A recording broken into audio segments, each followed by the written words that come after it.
Bonjour à toutes et à tous ma team Kiffer, j'espère que vous allez bien. Aujourd'hui pour cette nouvelle vidéo on se retrouve pour parler des championnats de France du contre-la-montre. Donc championnat de France cyclisme bien sûr, qui regrouperont 3 jours de compétition. Ça commencera par l'épreuve contre-la-montre pour les femmes, ensuite les hommes, ensuite il y aura l'épreuve en ligne pour les élites professionnelles et amateurs, et ça finira avec la course en ligne pour les professionnels. Donc 3 jours de compétition, donc comme on l'a dit, ça commencera par un circuit de 31,3 km pour un contre-la-montre individuel. Les femmes 13h à 15h, les hommes 14h50 à 17h30. Le samedi, il y aura la course en ligne élite amateur et ensuite les élites femmes poursuivront dans l'après-midi. Et le dimanche, c'est le dernier jour des championnats de France avec l'élite homme en course en ligne. Donc on va regarder un petit peu le profil du contre-la-montre, un profil assez vallonné, 31,3 km on l'a vu, l'altitude max ça sera 150 mètres, mais une belle bosse dans le final, ça sera plutôt plat dans la première partie, puis vallonné dans les 10 derniers kilomètres on dirait à peu près. Donc voilà, un beau programme, en tout cas un beau parcours. Voici les horaires. Donc le contre-la-montre, vous l'avez compris, Elite Homme 14h50, 17h30.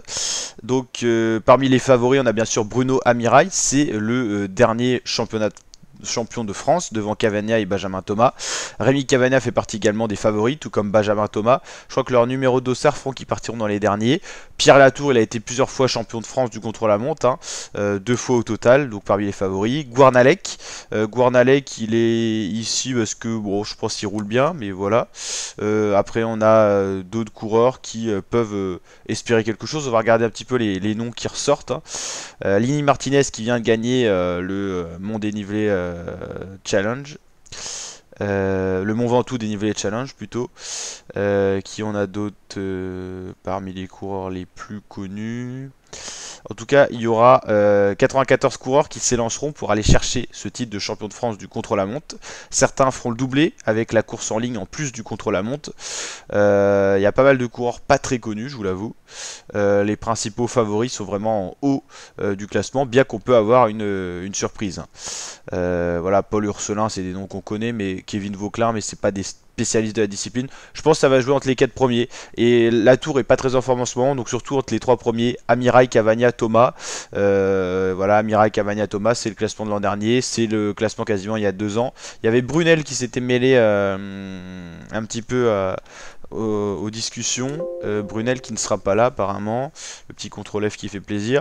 Rossetto, Antomarchi, on va regarder si Rossetto est là.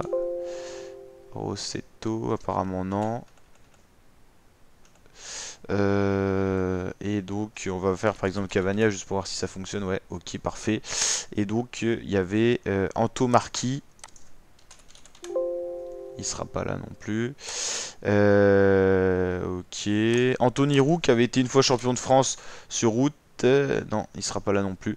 Ah, il est vraiment pratique ce petit contrôle F. Donc voilà, la team, pour résumer un petit peu, 31 km de contre-la-montre pour trouver un successeur à Bruno Amirail. Il n'y a pas énormément de grosses têtes de liste. C'est vrai que le contre-la-montre n'est pas une spécificité française. Thibaut Pinot ne sera pas aligné sur ce parcours-là. Il sera sur uniquement la course en ligne. Et donc voilà, tout ce qu'on pouvait dire. On suivra bien sûr cette course sur la chaîne YouTube avec présentation de l'étape le matin et résumé complet le soir. Donc n'hésitez pas à vous abonner et à activer la cloche. N'hésitez pas à me pronostiquer votre vainqueur pour cette année. Moi je verrais bien Benjamin Thomas aller chercher ce contre-la-montre. À voir ce que ça va donner. Pourquoi pas Pierre Latour, ça monte aussi dans le final. Moi je mettrais Benjamin Thomas premier, Pierre Latour deuxième. Et pourquoi pas une surprise troisième, quoique ça serait bien Cavagna ou quelque chose comme ça. Donc voilà, n'hésitez pas à liker, partager, vous abonner. Et ciao l'équipe.